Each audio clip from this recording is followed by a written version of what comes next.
jam because we're live.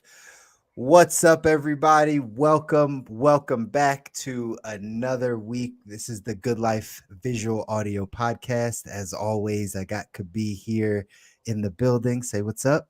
Was live. We needed the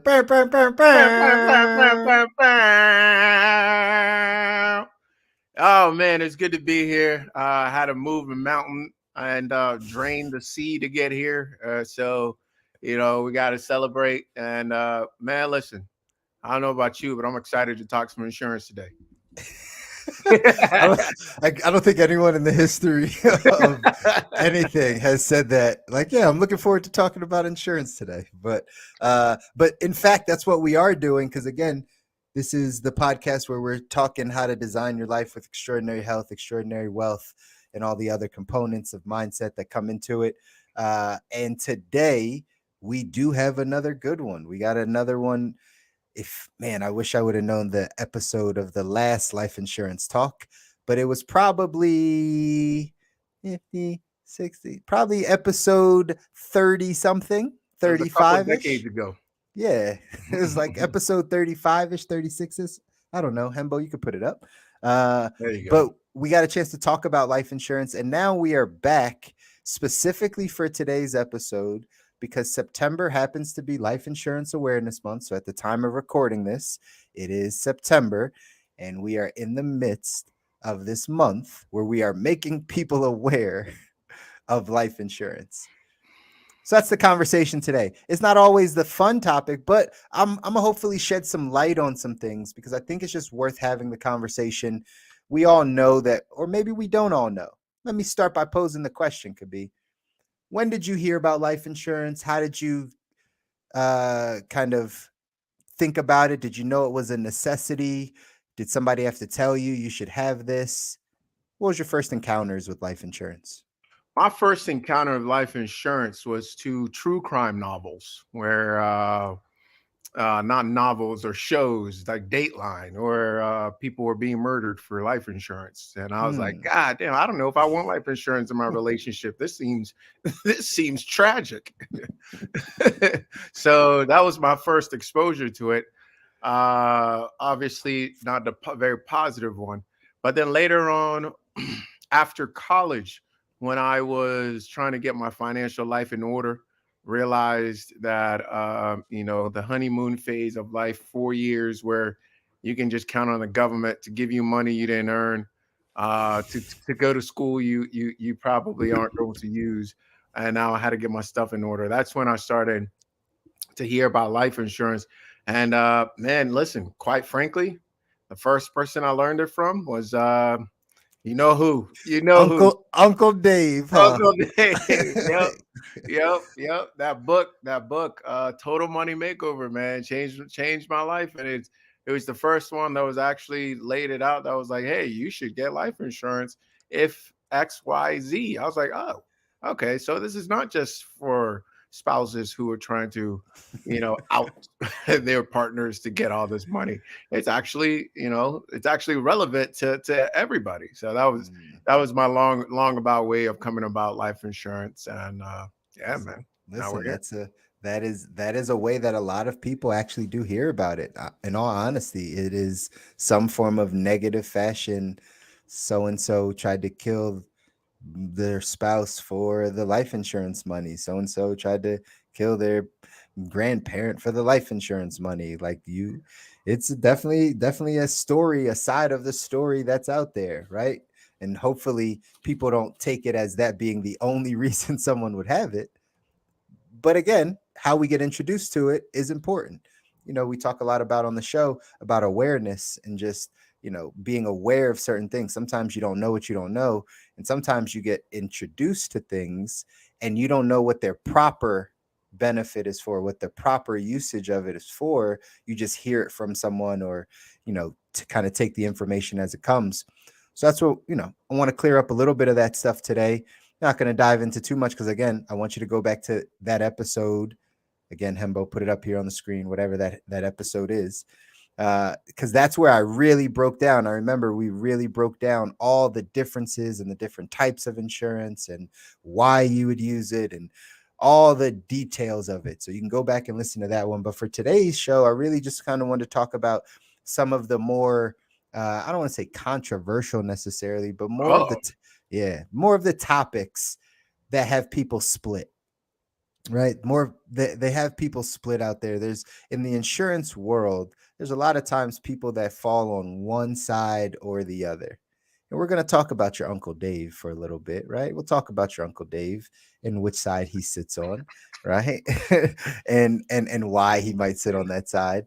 But in general, just for everyone that's listening right now, again, I want you to take something from this episode specifically in the month of September, because life insurance is the foundation to a family or to an individual's financial plan. Life insurance, just really quick, I'll throw this out there. We have to reframe it. This is something I've been helping a lot of people reframe. You have to reframe it. It's not always about burial, it's not about death, it is about income replacement. That is one of the primary usages for life insurance is income replacement.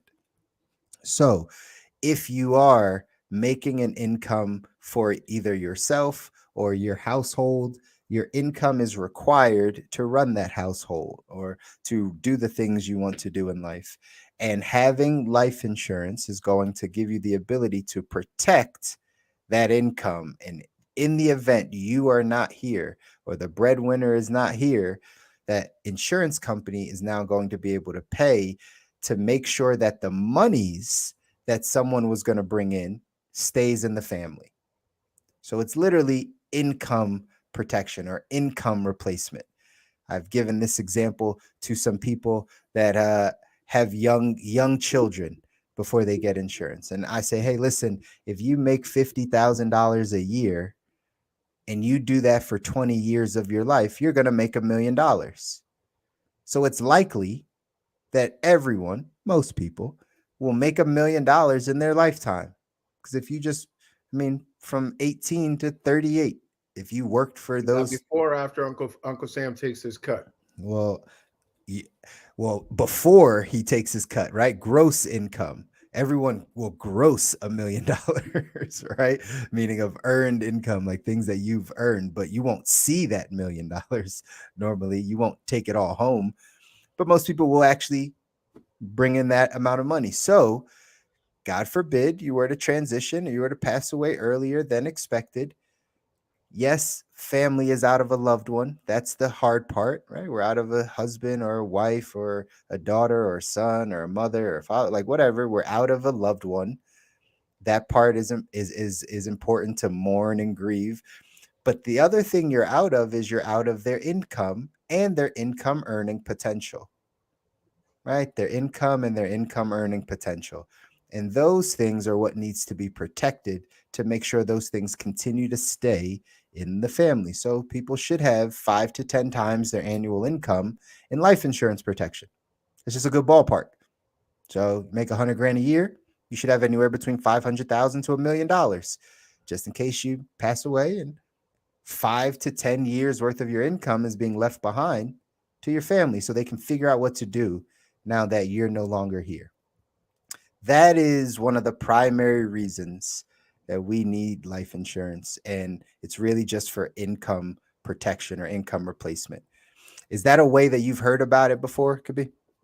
Yes. Yep. When I properly researched it, that's how it was presented: income replacement. So yeah, the way I heard it was not you. That's you need that insurance if for the breadwinner in the family, like you described, because obviously that would be a huge hit and it makes sense.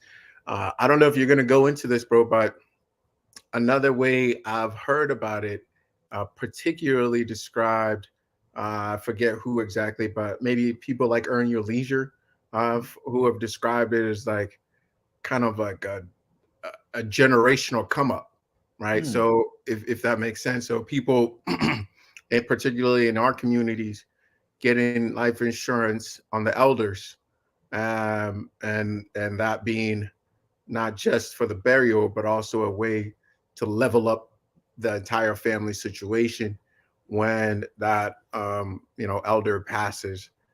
It'd be more so yes, income replacement, but also more of like a strategic kind of once in a lifetime, literally like boost for the Sure. family.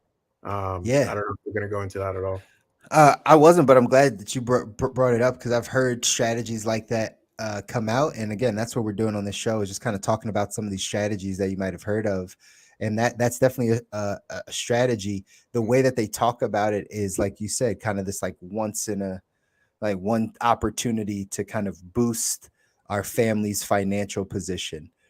Let's say in this scenario, you know, grandpop is 80 years old or whatever the case is, and right doesn't have as much coverage, but he's got 6 kids and all the kids pitch in and they all put in $200 a month or $400 a month, and then they go off and buy grandpop a huge life insurance policy, uh, and knowing that eventually he's closer to passing away, right? That money is going to pay out and it's going to pay the family, and they're going to get a return on that money basically by, having more monies passed down. Now, that's a strategy that you hear.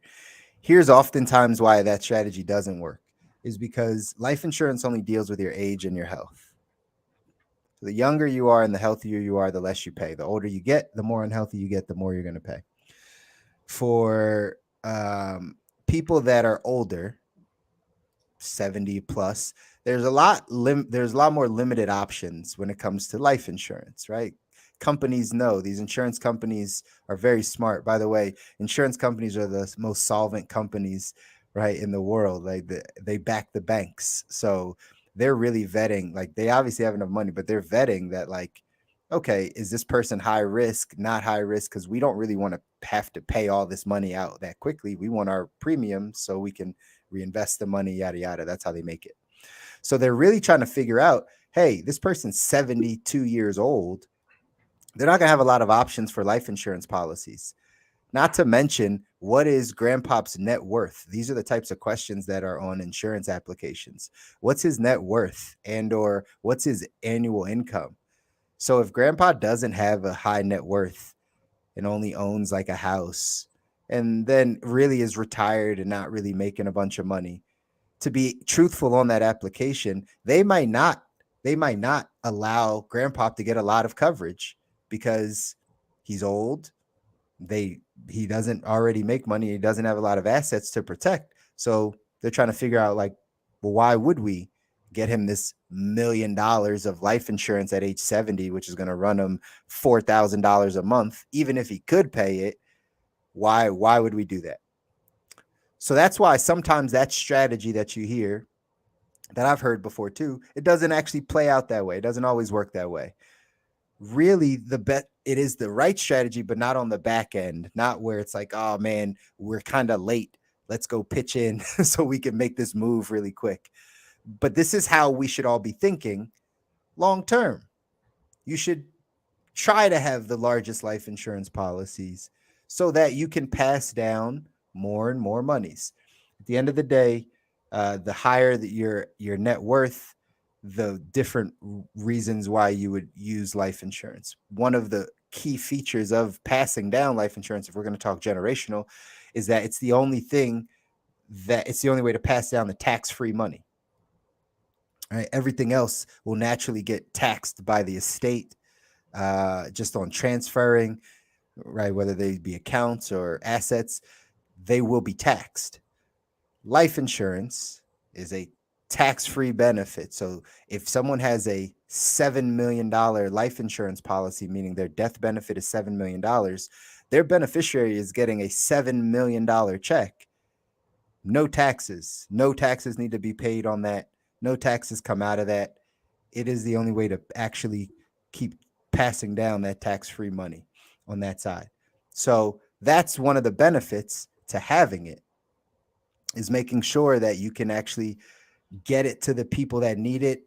Or if you're higher net worth, making sure that you are paying off estate taxes and those types of things that come with the transferring of some forms of wealth.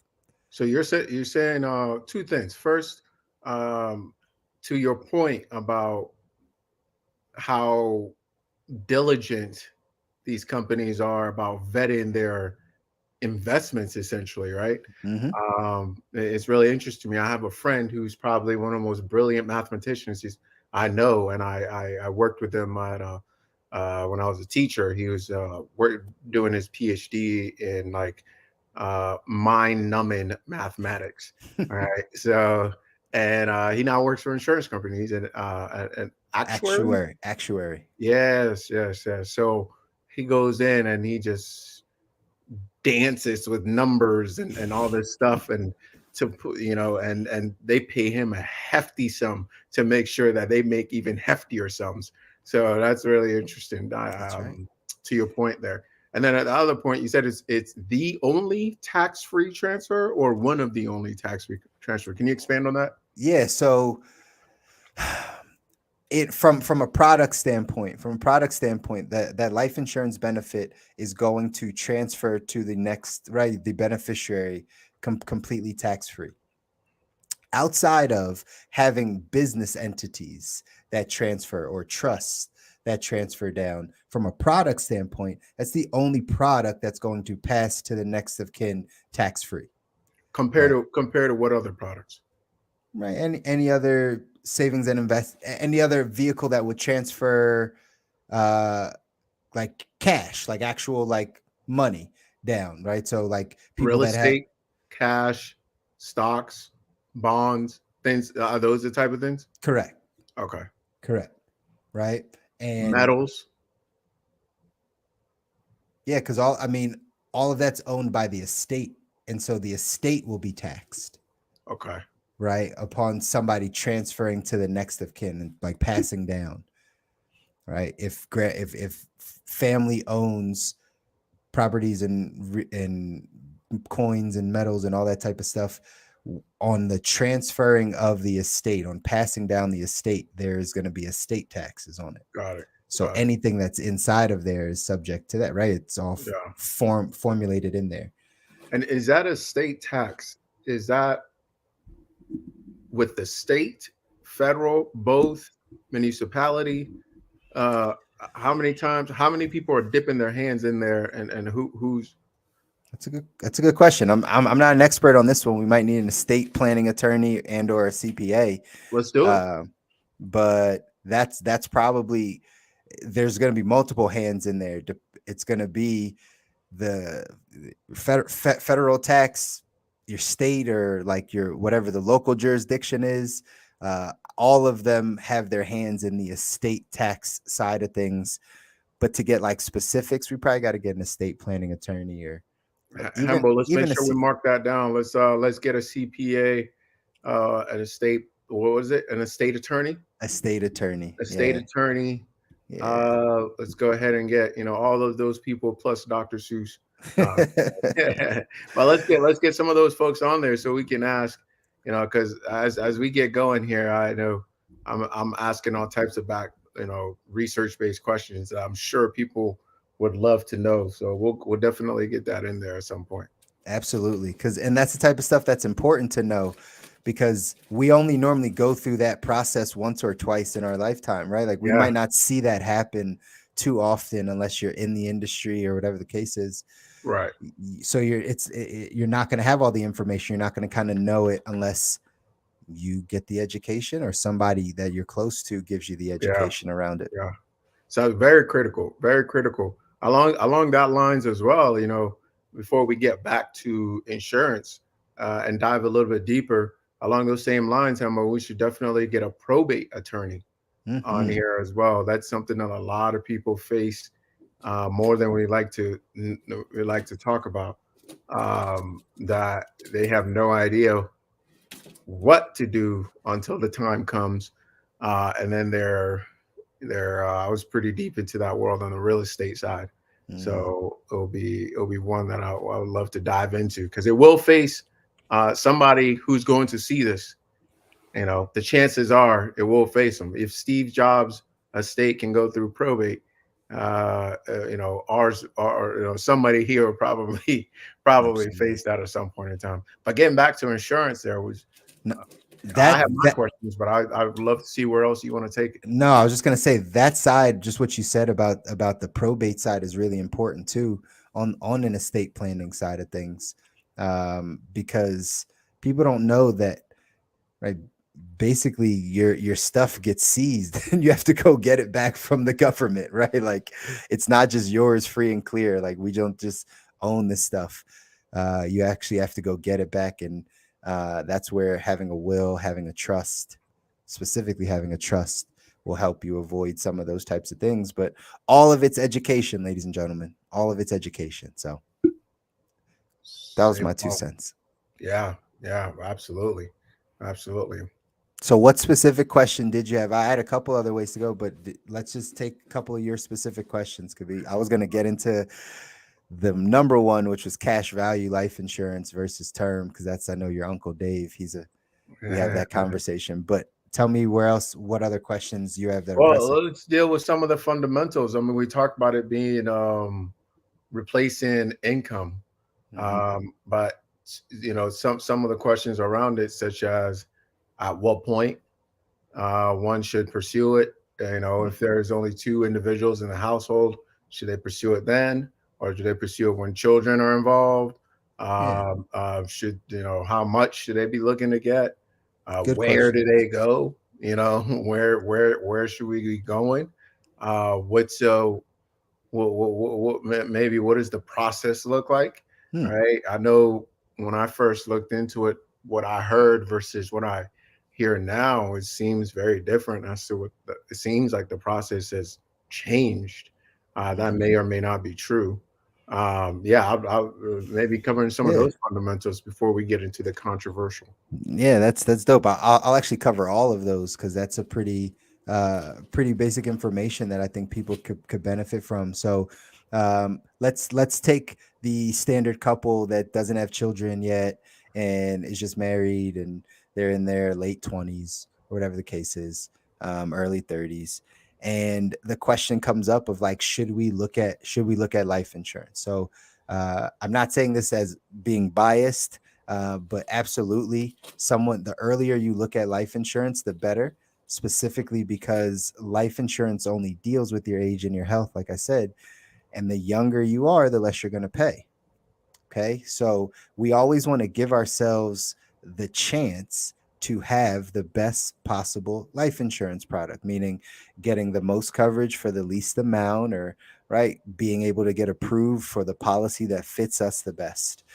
And when we're younger, we're typically better able to be insured. As we get older and as ailments come, or as medical things happen, we are less and less likely to get approved at higher ratings for the insurance company. So that plays into the hands of the insurance company. If you waited until you're 45, you still might be healthy, but you're not as healthy as you were when you were 25. And uh you might have had a surgery or two somewhere in your late 30s, early 40s. All that stuff then starts to pop up, and it becomes how you get rated for life insurance. So typically when it comes to getting a life insurance application filled out, they're going to want to know things like your driving record to see exactly how much of a liability you are, how much of a risk you are, right? Do you have a bunch of DUIs? Do you have a bunch of points on your license? How safe are you on the road? That's one of the things that comes in. They also just want to know your basic medical history. Now, this might be one of those things that you said has changed. Um, Before, they used to have a nurse come out to your house, and or you could go to a place and get your medical done, like go to a doctor or something like that. But normally they would have a nurse come out to your house. They take a couple vials of blood, do a urine sample, do some height and weight, ask you some medical questions. They're there for maybe like 20 minutes, and then all of that information, they send it back to the insurance company. It meets up with the underwriter who works with the actuary, right? The actuary, by the way, is just somebody that studies um, the probability of you passing away. That's really it, right? The life expectancy, the probability of you passing away according to blood work, according to family history, all that type of stuff. So that's what they're looking at. They're looking at probability. But you go through that insurance application, they're checking for the driving record, they're checking for your medical history, because they're not sending a nurse out now. So they're just going to pull medical records and medical information. And they're going to approve you, right? They're going to see if you answer all the questions properly, or right, if there's any red flags, and then they're going to approve you with a life insurance policy. And you're going to pay that life insurance policy just like you pay car insurance or any other form of insurance that you have. You could pay it monthly, you could pay it semi-annually, you could pay it annually, and you'll have that coverage depending on the type of policy you have. You'll have that coverage as long as you pay the policy. So, oh, it's unlimited. You'll say that have that again. as long as you pay for. So for I thought it for was for. for certain types of policies, right? Like, so for technically, if you want to be technical, and this is where I was going to go in, you have term life insurance and then you have permanent life insurance. So those are the two different types of coverage out there. Term, it's temporary. So typically you're going to get a 10-year, 20-year, or 30-year term policy. So that means if you're 40 years old and you get a 30-year term policy, it's going to take you to age 70. Normally, you have level premiums, meaning you're just going to pay that amount, whatever you decided on. It was, you know, $100 for 500,000 in coverage or whatever it is. You're just going to pay that monthly amount for the 30 years. It's never going to go up if you have a level policy, because some people, check your terms, ladies and gentlemen, some people have term policies that increase every year or every couple years. So you might want to take a look at that and see if that's your policy. But if not, you have a level term policy, you're just going to pay that same amount all the way for those 30 years. Now, technically, when you get to year 31, what you were paying, let's say you're paying $100, that now is going to jump up 10 to 25 times what you were paying. So now when you're literally right out of that first year of the term, so year 31, if you have a 30-year term, you're going to go from paying $100 a month to paying $1,400 a month or right, something crazy, just for the same amount of coverage. Technically, if you kept paying that, it's going to go up every year. But technically, if you kept paying that term, you'll keep the coverage. It's just it's going to keep going up every year, and it's not going to be $100. It's going to be thousands of dollars a month that you would have to keep paying in order to keep your term policy. So most people don't do that. That's why they cancel their term and they say, okay, I'm done.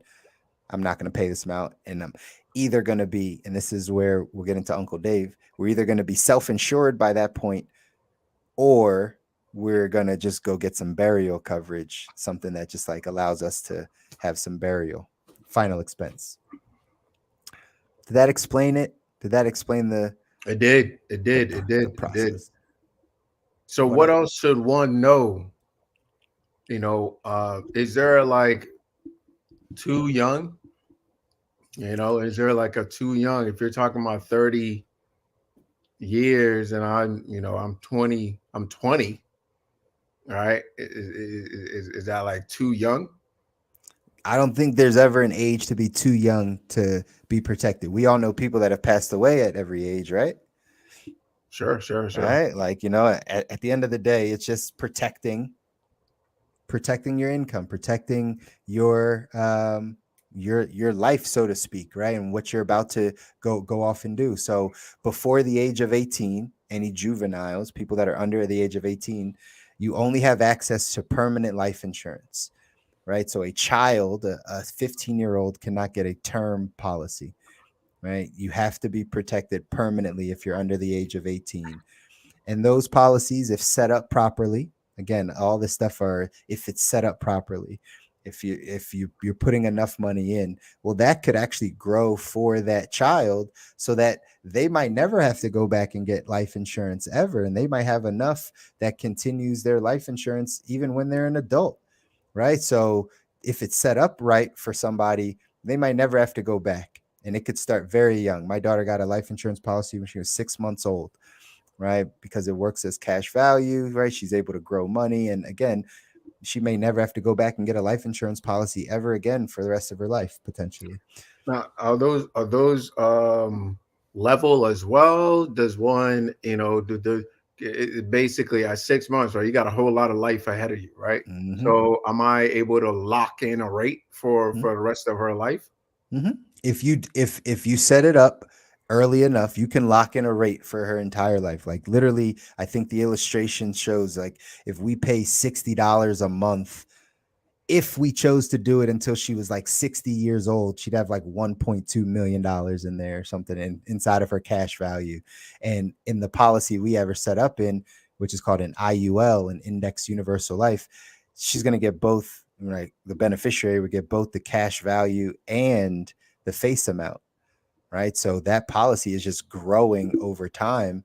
And God forbid she were to pass away later down the line, like it's still going to be a life insurance benefit there of $1 million+.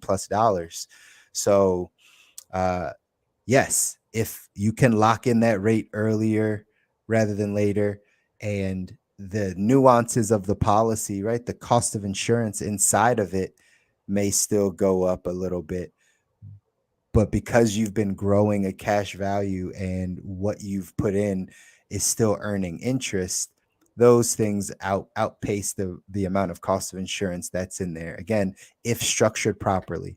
All of this stuff is if structured properly. I always have to say that because I've been doing this for some time. Yeah, And yeah. So there's let's take a couple steps back. You said the what inside of it may go up. the Because cash, let me explain what I'm asking here yeah, for the person who, like myself, who's not as well versed, right? sure. What I'm asking here is, can I out of my pocket pay $60 locked in for as long as I want to stay locked in, and the policy is growing or like whatever is happening? So what I'm most concerned about is when I do my budget, is the items still say $60 towards life insurance, and hopefully all the other stuff, quite frankly, would be bonus for me, or somebody like me, all right? Mm. Whether it's growing, whether it's doing whatever, as long as I'm able to lock it in, I'm good at 60, and she's 125, all right? It's still it's still going out. Now, if that's like, oh, I need more information to actually answer that question, it is. But like I think somebody watching this like me, that's what they're gonna want to know. Yeah. And it's a good question. You know how you always say like it depends, right? Like Oh yeah, maybe, that's what I'm right? saying. Yeah. The technical answer is it depends, but yes, you could get a policy. You can get a policy that is, it's going to be a permanent life insurance policy. Now, under the heading of permanent life insurance, you have whole life, there's universal life, there's variable universal life, there's indexed universal life. All of these products fall under the heading of permanent life insurance, and all of them work a little bit differently. But you could get a whole life policy if structured properly with the right face amount, depending on what that face amount is, and you can lock in whatever that premium amount is. If it's, we're talking low numbers, right? Because we're talking about kids, but let's just say it's $60, let's say it's $100.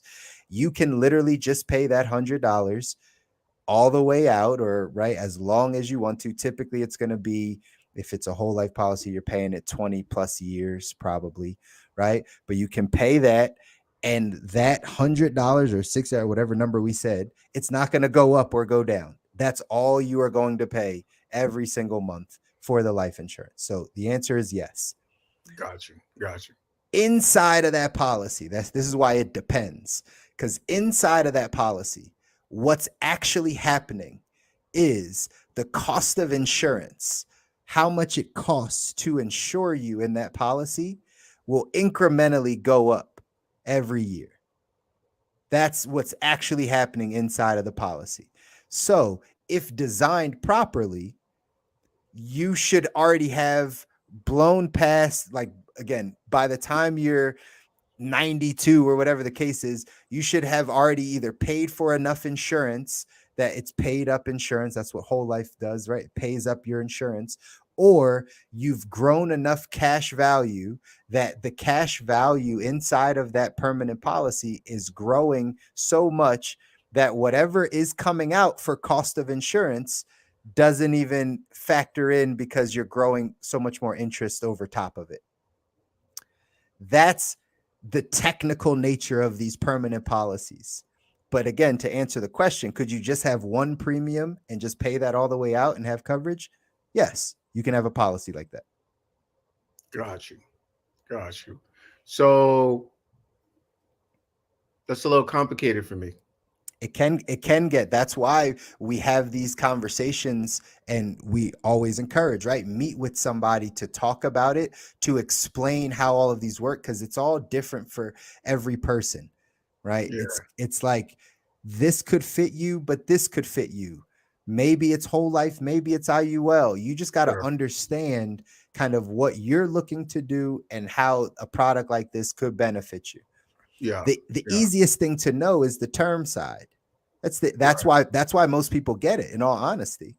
It's because it's simple. It's like car insurance. I have this amount of coverage. This is how much I pay. I do this for X amount of time. Done. Right. That's why Right. people get it. Simple. But in the long run, does that really help? This is what I've seen by doing this, right? By being in business and actually talking to people. And this is, again, no knock on anyone that has term. I have term policy, right? Like at the end of the day, there's a need for it. But what we have to understand is we have to understand how it works. How it works is you are covered for a window of time. Typically it's going to be 20 or 30 years or something, 20, 25, 30 years, something like that. After that time, if you have not done what you needed to do in life financially, you will now be a burden to your family. That's just the way it goes, right? Talk Dave Ramsey a bit. It supposes that getting term insurance will allow you to buy term, invest the difference of what you would have put inside of a permanent life insurance policy, invest it somewhere else, and then make sure that you become self-insured by the time you would outlive that term, 60, 65, 70, so that you will then have enough money to be able to give, pass down, do as you please, pay for burial, replace your income, pay off debts, all that stuff. That is not happening in our society as much as people would like to say. Got you.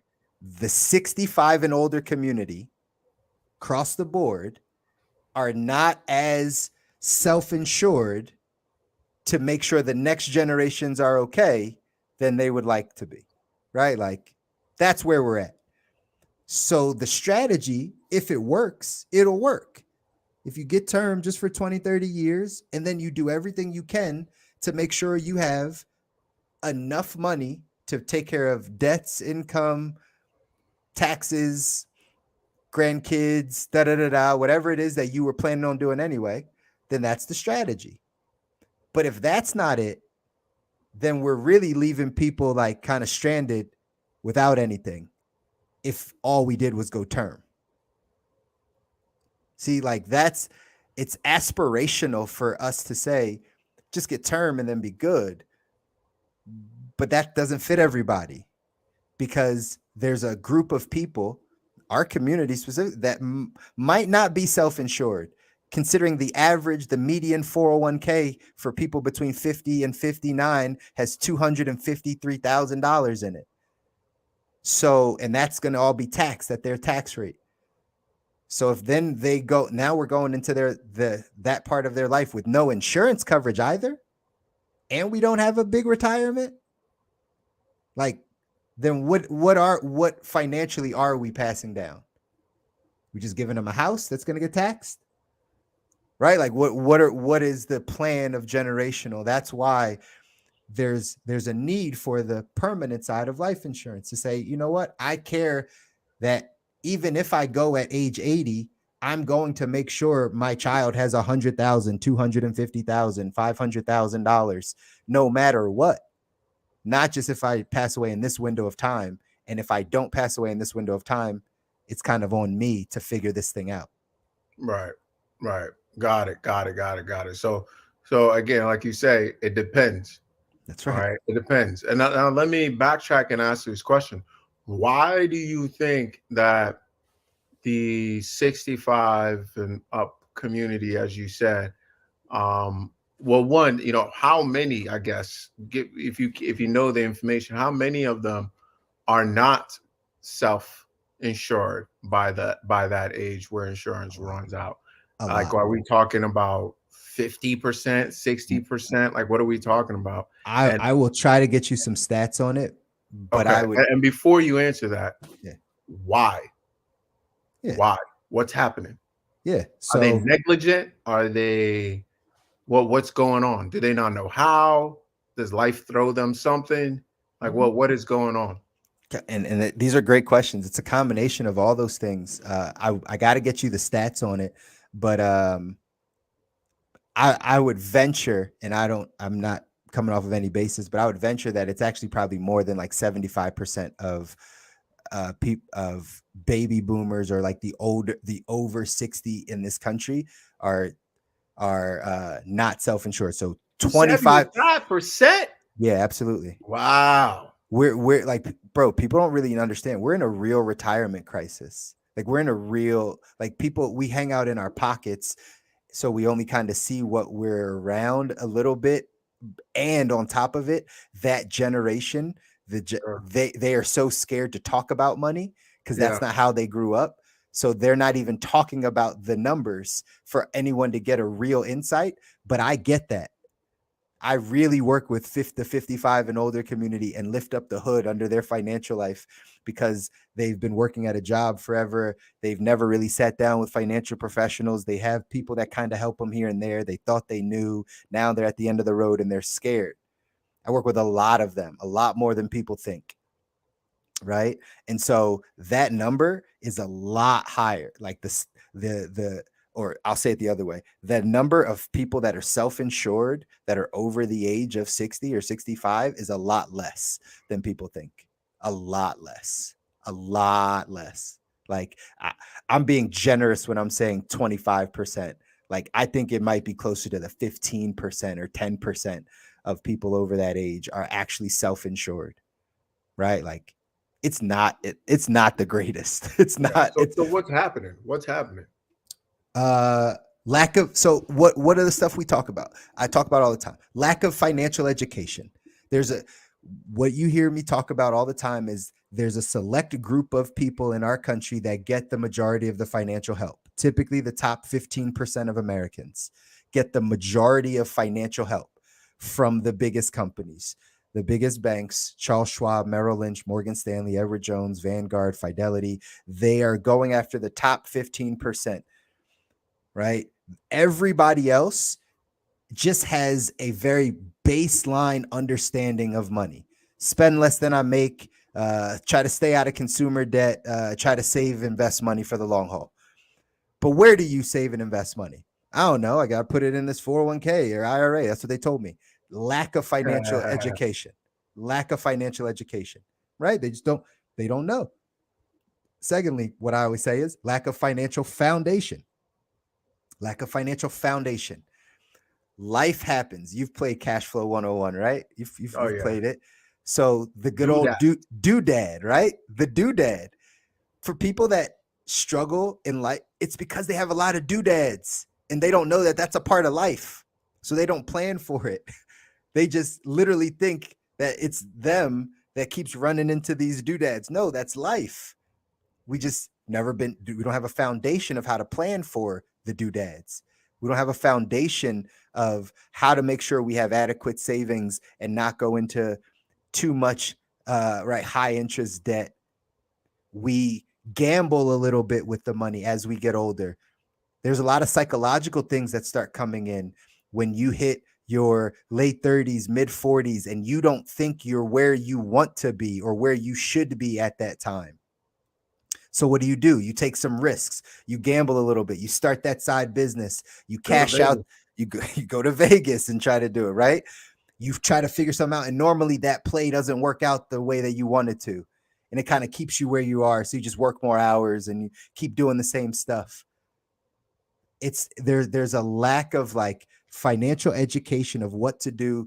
There's a lack of financial foundation in people's finances, so they don't know how to actually build on it. Most people's money is cyclical with the market. Oh, the market's doing good, I'm making money. Oh, the market's not good, I don't have money. Oh, the market's good again. Oh, the market's not good. And every 5, 6, 7, 8 years, this is their life, right? They're doing great and then they're not doing great. They're doing great and they're not doing great. But wealthy people learn how to build on those downtimes so the market does not determine their own personal success. They have a foundation. I heard Tillman Fertitta, that's his name, Houston Rockets dude. He was like, the secret to him building wealth was he never had to sell any of his assets. He was like, all the down markets, everything that came, it didn't matter. I just didn't have to sell anything. The average American can't say that. It'll happen again in this recession. When the market goes down, somebody's going to sell their house because they don't have the cash. They don't have the money. They don't have the foundation. They're going to sell that investment property if times get too hard and somebody stops paying rent for 3 months. Like, that's just what's going to happen. They're not in a financial position to keep holding on to the assets to really be self-insured and do all the things they want to do. Every time the market goes, their finances go. They take a hit. They go back to kind of level 1. Then they build up to level 6. And then they get knocked back down to level 1. Doodads. That's really what happens. People always have the intention of building wealth. I talk to a lot of younger people about this. Yeah. Right? You'll get younger people in their 20s that are like, I'm trying to be retired when I'm 25 and have $80 million. And I'm like, great. Like, I'm glad you have big goals and dreams. Here's the question. Why don't people get there? Do you think it's from a lack of them wanting to? No. You think right? Like, everybody wants to.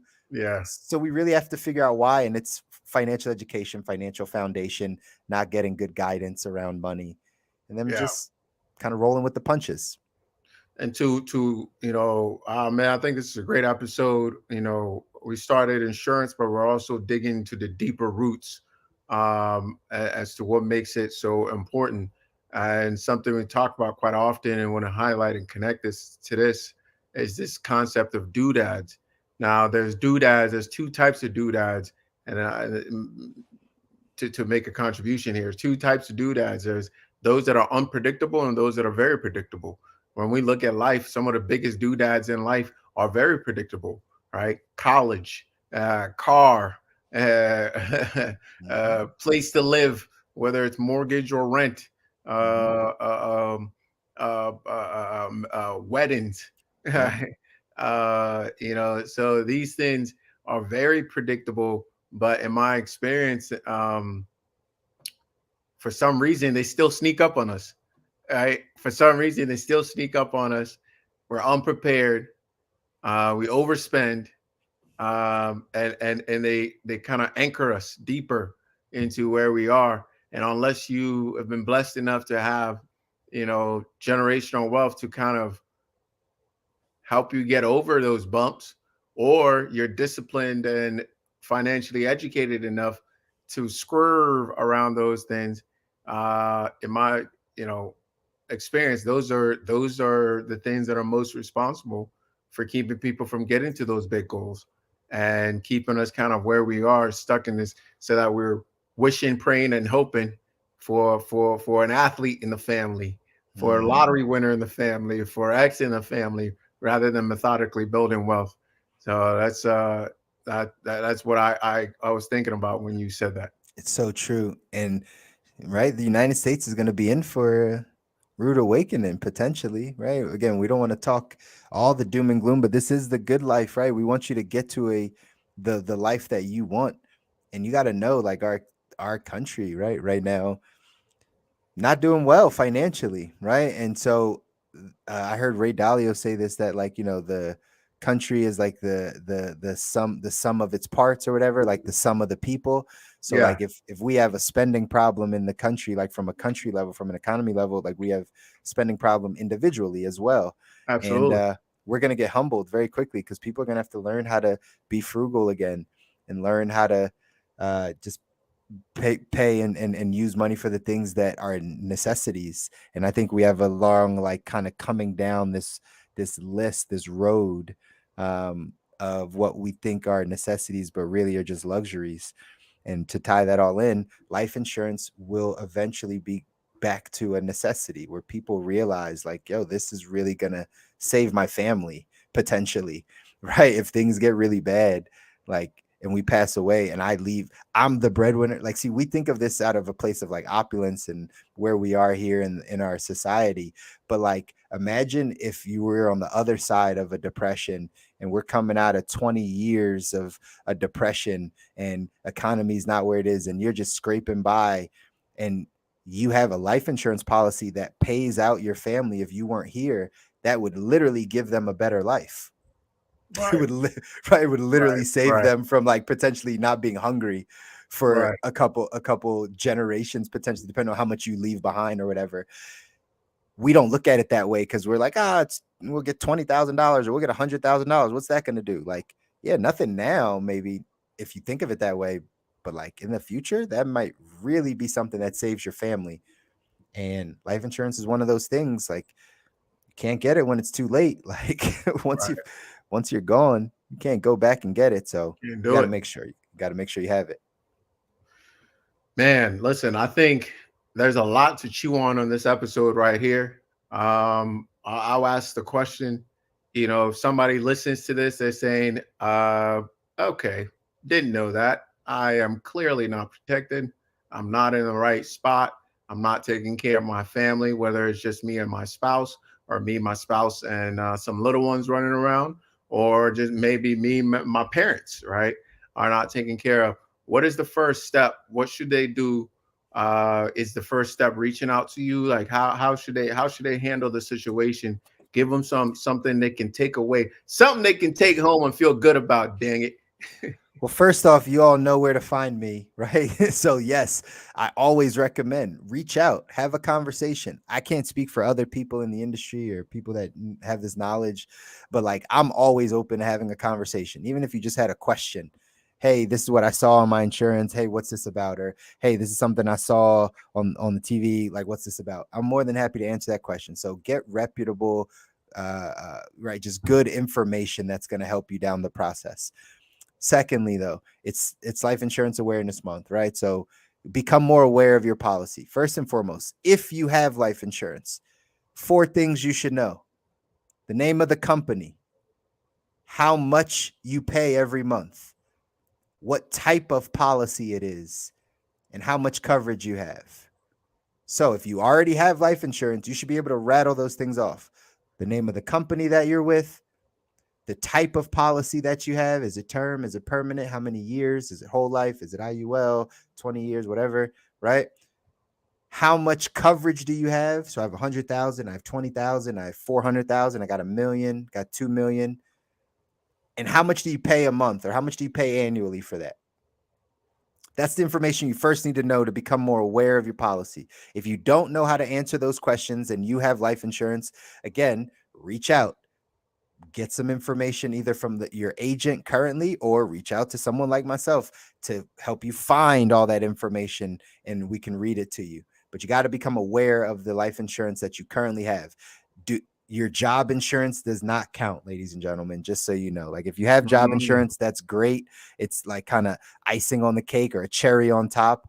But normally that policy, one, is not going to you're not going to be able to carry that policy with you, and two, normally it's not as much coverage as you actually need. So mm, don't even worry about the job insurance. In all honesty, let that just be extra. Personal life insurance, though, you got to get to the bottom of it. And then if you don't have a policy, then we need to sit down and have conversations to get educated about what the right types are for you, whether it's term, whether it's permanent, how much coverage you need, and what fits the budget to make sure you're putting it away properly. So yeah, there were a couple things there for somebody. oh yeah. Oh yeah. Oh yeah. Listen, brother, I know we've started this conversation before. I got to make a call. I feel called out. I'm not doing the things the right way. So we'll definitely be having a conversation. And guys, you heard Chris. I will highly recommend that you, and I can recommend because I'm not held by any agencies here. Gosh darn it. I will highly recommend that you have a conversation with the man. He's very accessible. Very, very passionate about this work. You know, loves the people in the top 15%, but also loves the people in the bottom, whatever it is. Like, what is it, 85%? 85. I love the bottom. 85%. I Math is not I'm not an actuary. Yeah. clearly, but Yeah, I yeah. love them all. The 85, I know we don't get as much love, but the 15% I still love on y'all too, but the Uh, 85 just needs a little bit more love. We just need a little Yeah, bit more. he's here. He's here for the 85. Call him Mr. 85. You know, he's here for us. So appreciate you, brother. I'm bringing all this knowledge today. I think this is a great place to leave a conversation for people to really go and rewatch this one. Right, go back, rewatch this one. You're gonna learn more the second time around, maybe even the fourth time around. And make sure you email, text, message, send an owl, send a telegram, contact him at, what's the handle? Is it It's at C Muzan one. at C Moves on One? And seriously, guys, make sure you have the conversation. The man's giving his time. It's not free. It cost him something, but he's making sure he's sitting down and having a conversation with you. So I would highly encourage you to take advantage of this. And like we said, there's no time like the present. And when it's too late, it's too late. So we appreciate you guys for being with us here today on a very important topic, something that I feel is true. Again, I'm going to go ahead. I got to have some conversations with you, brother. So we're talking here. We'll talk. But with that said, go ahead and make sure you share this episode. There's no if on this one. There's definitely somebody in your life that needs to hear this conversation today. All right. Make sure you share it with that. It might be a parent, it might be a spouse. Maybe this is the way you get the conversation started. You guys put some popcorn on, you sit down and you say, hey, baby, let's watch this episode right here. And then Mr. Muzan lays it on. And then she's like, oh, do we have our stuff straight? Like, no, I'm glad you asked. And then you give the brother a call and you come in together and you have the conversation, because he works great with couples as well. I've seen it myself, guys. So appreciate you. Go ahead and like this one, share with somebody. And until next time, peace. Peace, guys. Appreciate it.